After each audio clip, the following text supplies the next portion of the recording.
Manipur Levina awagi makutagi Manipur buningsha tamba karamna puraki haibgi wari ado taminarasi.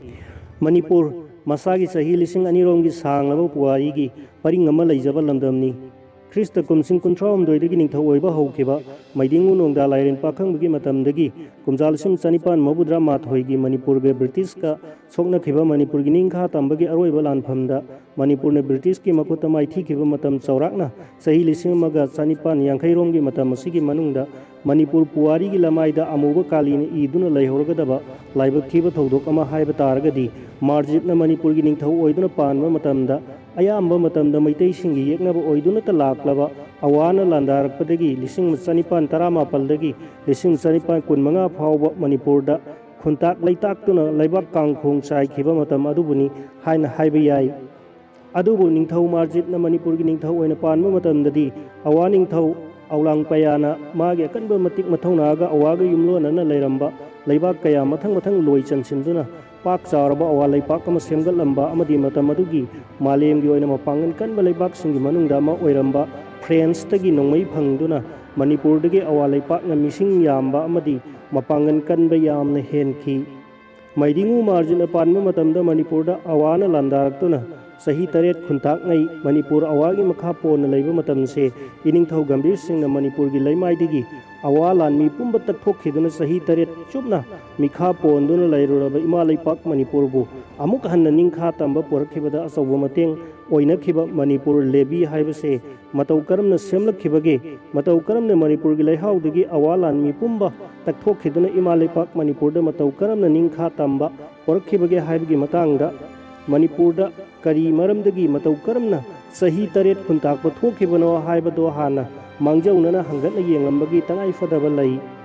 Manipur Lavy na matik mathauna utkhiba makhoibu ngasi phawba ningsingduna leinariba asiga Manipur puwari gi tangkak amada thokhiba thamoi sokningai oiba thodok Chahi Taret Khuntakpa haiba asiga thoina hena naknaba mari leinai asigumba Manipur Lavy gi matik mathauna utkhiba asiga sagon nariba Chahi Taret Khuntakpa haibase matau karamna kari maramdagi thokhibano haibase hangan amutang yengsi Garbaniwasna thokhrabada mahaki tungda palakhiba ningthau singi hakdakta ningthau macha singna ningthau oiningbana ngauduna ningthau khambal munnanabagi damak toina lan hauba misang khomnaba ningthau macha masen hanaba kayagi warina Manipur gi puwari bu yamna masak thiali asiguma ningthau macha maselgi marakta toina lan thokpa hana sunaba kayana lengak wayenda sathina akaiba pibata natna Manipur gi mapangan su yamna sonthankhi Manipur Chahi Taret Khuntakpa thokhibagi khwaidagi maru oiba maram su oiriba ningthau macha masen ngaihak leitana ningthau khubam munnaba asidagi maru oina thokhibani haibase punamak nei khangkhangnaraba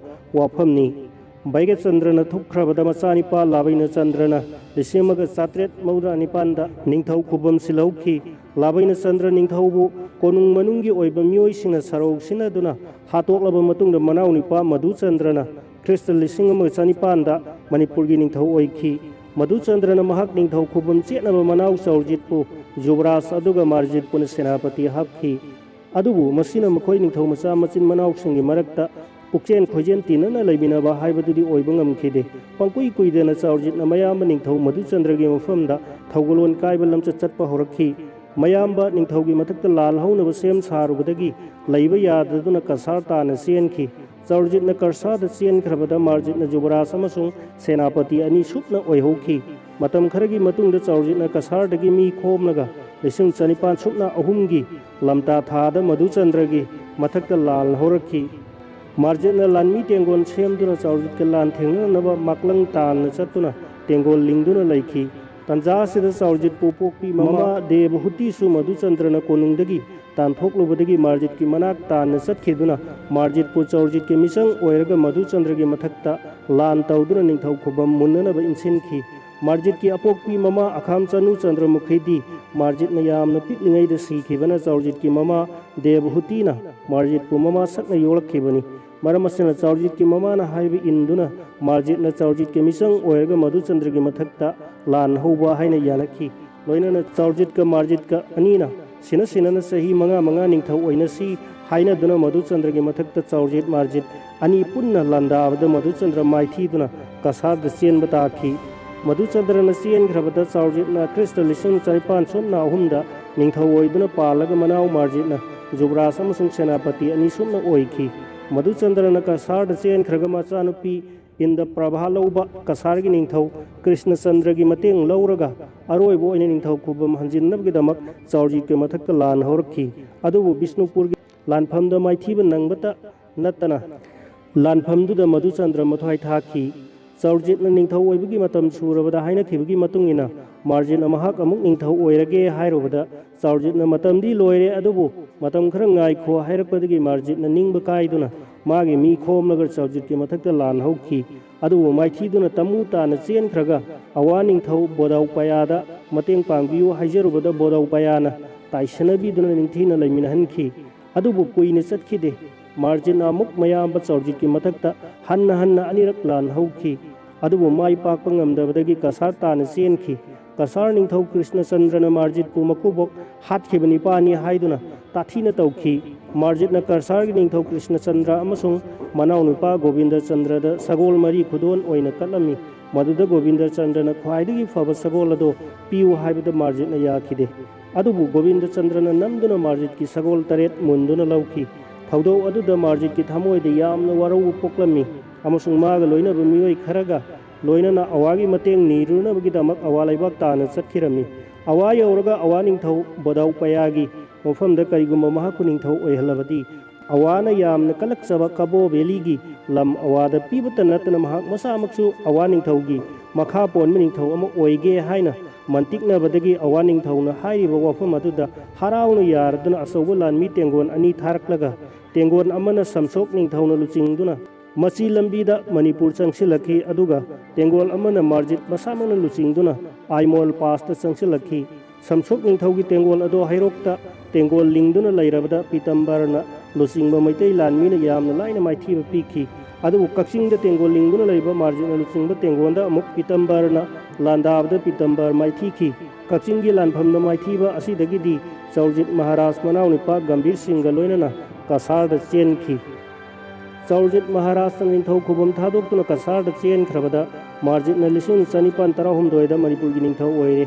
मार्जितना Ningthou ओइरबदा ममांगदा Govind चंद्रना मंगोंदा यामना लाक्सना तौखिबा अदुगी लमन खुमगे खंदुना कसारदा लांदाखी मतम अदुदा कृष्ण चंद्र निंगथौ सिखिदुना गोविंद चंद्रना कसारगी निंगथौ ओइरबा मतमनी मार्जितना लांदारपा अदुदा चौरजित अमसुंग गंभीर सिंहना गोविंद चंद्रगी मिचंग लेपलम्मी मार्जितना महाना तौगदौरिबा लान अदो चौरजित अमसुंग गंभीर सिंह अनीगी मथक्ता ओइना थोकदौरबा अदुदा लान तौरमदना थूना मणिपुरदा हलक्की मार्जितना करसादा लान चलुबा अदुदा महाकी थमोइदा मनिंग तंबा निंगथौ अमा ओइनिंगबगी वखल फावरक्लमी ममांगदा अवा कोनुंग अमरापुर सही तरेत लैरुबा मतमदा अवा निंगथौ बोदाउ पयाना महाकु यामना लुना तौरमी लोइनना अवा कोनुंगी अके अमौ लुबा नानबा हाइनरक्लमी अमदी अवा कोनुंगी अरंग अराकसिंग अदो उरखंगलक्पदगी मार्जितना मागी मी थादुना अवागी ओइख्रबा कबो बेलीगी लमदगी चिंसु उ यालहल्लुरगा यामना फजरबा कोनुंग अमा सना मपाकना कुप्तुना सारमी थौदौ अदुदा अहल ओइरबा अवा निंगथौ बोदाउ पयागी थमोइदा साथीना नुंगाइतबा पोहनखी अदुबु मार्जित की मथक्ता थबक अमता लौखलंबा नंगदना ताइबंगपान थादोखी बोदाउ पया सिरबा मतुंगदा मसुनिपा बागीदाउना लिसिंग चनिपान तरामापनदा अवागी निंगथौ ओइहौखी बागीदाउना अवागी निंगथौ ओइरबदा निंगथौ पंबाल तोंगबगी थौरम पांगथोक्लमी मार्जित पुसु बागीदाउना थौरम अदो यावरनबा अमदी मखा पोनम निंगथौ अमा ओइना मंगोंदा हौनबी इकाई खुमनबा उल्लनबा कौरमी अदुबु मार्जित महाक लैबाक अदु थादोक्तुना चटख्रेङैदा मयाम चौरजित अमदी गंभीर सिंहना लान तारक्तुना निंगथौ खुबन मुनखिबा याय हाइना हाइसिनदुना चटखिदे अदुदा अवा निंगथौ बागीदाउगी थमोइदा यामना साथीना वारौबा अमदी साउनिंगबा पोहनखी अमरोमदा अवागी मौसादगी चनबी अमा ओइना मखा ताबा निंगथौ अमना अवागी कोनुंगुमना सना लेपाक येइदुना फजबा अरंग अराकी कोनुंग साबा यारमदे मार्जितना मसागी कोनुंगबु सना मपाकना कुप्तुना अरंग अराकी फजबा कोनुंग अमा साबादो अवागी चनबी नियमदा अकाइबा लोंचत अमा ओइना थोक्लमी पुनम असिना मरम ओइदुना अवा निंगथौ बागीदाउना महाकी कन थौबदा ममिंग चलबा अफाउबा जेनेरेल हिंगाम महा बंदुलाबु अचौबा अवा लानमी तेंगोल अमगा लोइनना मार्जित पु फानबा थारक्लमी मार्जिना अवा लानमी की तेंगोल अदुगा अकनबा लान सोकनरबा मतुंगदा माइथीबदगी कसार लैबाक ताना चेनखी मार्जितना निंगथौ खुबम थादोक्लमलगा चेनखिबदगी मणिपुरबु खुदुम चनखी मतम असिदा निंगथौ मचा पुंबा लोइनना लैबाक मियाम पुंबना सुसिंग मानदा अमदी युमथंगनबा kasar leibakta changjana pham lauduna laina khrabada pangan sonba nipa nupi amadi angang kayabu minungsi heitraba awa lanmi singna tamthina ot naiba maitai nipa kayabu pharaga mangakta thori thuduna amadi makuba ka yari lenglaga shasan hoibugum hoiduna pukhi mapangan solaba nupi angang kayabuna ka manungda pulap hoijillaga umuro mai thaduna hatkhi pigliba angang kayabuna mamagi mathadagi mullaga nungpakta hayatuna hatkhi asumna Manipur tampakta Chahi Taret lising chanipan taramapaldagi lising chanipan kunmanga phauba khuntak leitakhi thodok asibuni Manipur puwarida Chahi Taret Khuntakpa haina khangnai base maidingu marjitna parmu matamda awana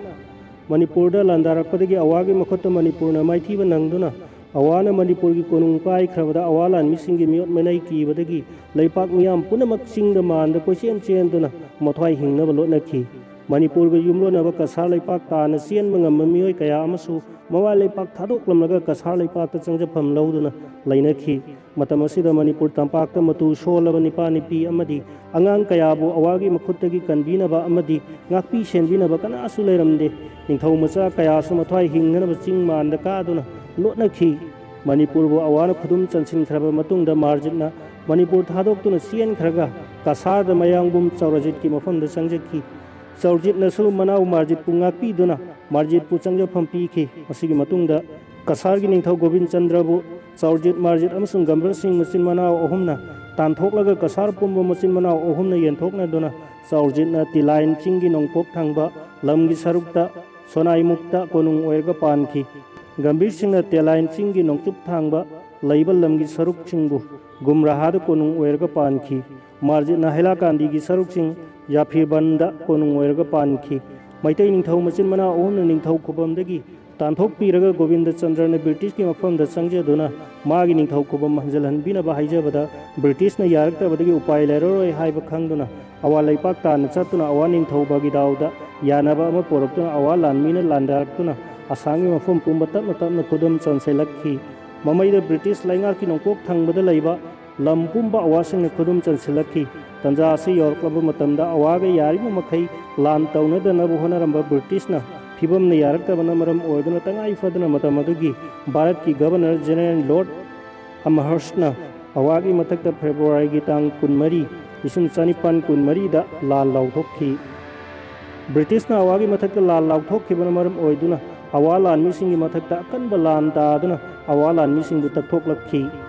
awalan misingi mathakta akanba lanjang changsilakpada British lanmigi Captain David Scott po awalan misinga faraga kasarge telain chingda laiba lanbanda phajinduna thamki British lanmisingna awalan migi makuttegi David Scott ki yengduna lanban aduda makhatana landaba ngamlamde Gambhir Singh British ki mateng yaudravadi Manipur dege awalan mising takthokuna Imalaibak Manipur bu ningtamba porakpa ngamlaroi khanduna asiguma tanja singaiduna lairakhibani tanja asi khudong chaba lauraga British sarkar da khujukulai amasung lanmi piu nakhoi David Scott pu kanbige karigumba aina David Scott pu kanma tarbadi Manipur dege awa tanthokuna Manipur bu ningkha tamhanbada mateng pangu haiba wafam British sarkar na yaradana Gambhir Singh da lanmi amasung khujukulai piduna Gambhir Singh amasung Nar Singh machin manau anina telain chinglaiba awagi lanbanda maikai mari maktagi question duna landa senki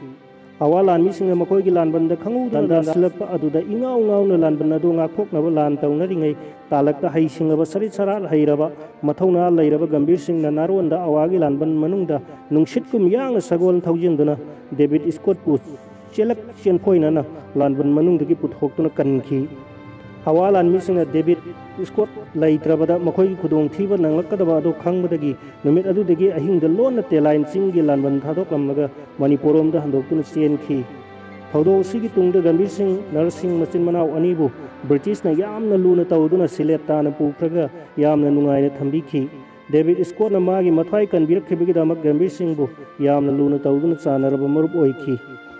British amasung Gambhir Singh anigi marakta yanakhiba matung ina British na Manipur dege awalan mising takthok khinabagi damak Brigadier General Suldhamna lanmi lising taruki asauba lanmi tengol amaga loinana Dhaka degi kasar da thunglakhi Suldhamna awasingi mathakta landanabagi damak Manipur changnaba honabada matamado nongju tha oiba maramna lambi leikhom thokpa angamba chingsanggi asukpa umangsing lanthoknaba honabada lanmisingi pochai puraga loinarakleba utsingi kanafam khangdaba lanmi kaya ana ayek yauksilakuna si anagi chang wangkhalakba kayana maram oiduna makha tana changsinba ngamdana amuk handolokba takhi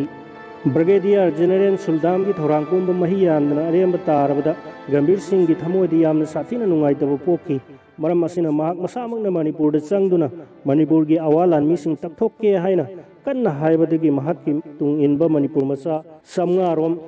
siphai khalanduna Manipur Lavy kauba lanmi sangup ama linkhatkhi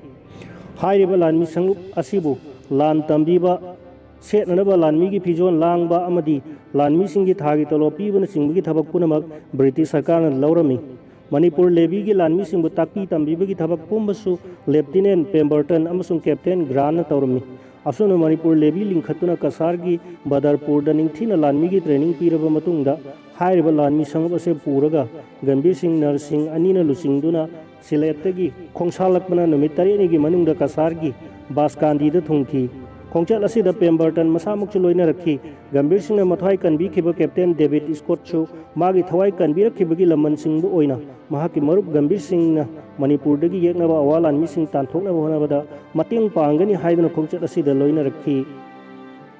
Gambir Singh na Manipur Lavy gi lan mising puraga Baskandi dagi laikhom lainang thokaba mile kunthrarom sangba lambida sangsilaktuna masigi matungda mamangda laiba khawang punna sandoktuna laiba angamba chingsang parengsing yamna khudong thiba kayaga mayokna duna lalaklaga lising chanipan kun mangagi June tarik 10 da Manipur gi tampaki nongchup thangba langphaida thunglakhi Gambir Singh amasung Manipur Lavy gi lan mising changsilakpa ubudagi Manipur tampakta leramba awalan mising Manipur gi Imphal konu thadoktuna andro tanna handokhi Gambir Singh na Manipur Lavy gi lan mising puraga andro da handoktuna leiba awalan mising gi mathakta landaduna awalan mising andro thadoklamnaga tampak yauna kaiduna chenakhi Gambir Singh na Manipur gi konung Imphal pairaba matungda Manipur Lavy gi lanmi chahum lom Manipur ngaknaba manaw narsing da sinaramnaga tanna muk sileta sangkhi Manipur Lavy gi lanmi sing nauna lawsinduna lanmi lising amaga samga rom puraga Krista lising chanipan kun mangagi December tang 19 da laktuna lamangong da konung oiduna Manipur gi ningthau oina panba hokhi khongpham asida Captain Grant su Gambir Singh ga loina rakhi Gambir Singh na mama laibak Manipur bu Manipur Lavy ga loina na awagi makhutigi ningkha tamba hanjalanduna ningthau oiduna palabada manaw narsing bu mathang khanba hapkhi hairiba matam asi phawba kabo tampakta awagi lanmi chani chahum rom leiriba matamni adubu awa lanmi singa to kabo tampaki miyoi sanga rom na ngak selalaga yamna thuna kabo tampak thaduklamnaga chatki awa lanmi singa kabo tampak thadokuna chatkrabada samjok ningthauna magi mi chatret lom khomjilaga tumugi lanbanda Gambir Singh gi lanmi sing sangsilakba thingnaba leiramni Kristab lising chanipan kuntaruk ki January thagi hawlakpada Gambir Singh na Manipur Lavy puduna kabo tambak tana changsin khiduna samsok ningthauna ngaktuna leiriba tamu gi lanbanda akanba mongda landaduna tamu lanban thugai ki hairiba tamu gi lanban asida samsok ningthau soimau lan chingba kakangka khampaun kale ningthau poyong athauba haiba mari asiga loinana atei awalan mi kunthrarom su phauki lanpham sida nongmai kamar khudong maru sengai phaugai ngakai thumgai firol sanalupa likol thangyo na singba masing yamna lokhauki iroi changa sagol manga ga loinana awana fadana pukhiba maitai kaya amasu Manipur da amuk pubirakhi matam asida ningthi torel gi wangmada leiba awalan mising gi lanbanda amuk makha tana Gambir Singh amasung Manipur Lavy gi lanmi singna akanba mongda landa singduna masing yamlaba awalan mi kaya takna halaga awagi lanbanna do thugai khi awalan mi sing hatpada chokthaba naidraba Gambir Singh gi awalan mi sing gi itana marol naina tairaba thangbu ningthi torenda chamlaga ningthi toren gi torbanda langan phiran yungduna hanna awagi oiramlaba kabo tampako amuk hanna lawsinduna Manipur gi oiki asumna Manipur imagi mathauna lairaba mama leipaki dabak mathwai pamu naidraba Manipur imagi thauna pharaba Gambir Singh narsi machin manaw anina Manipur Lavy gi matengna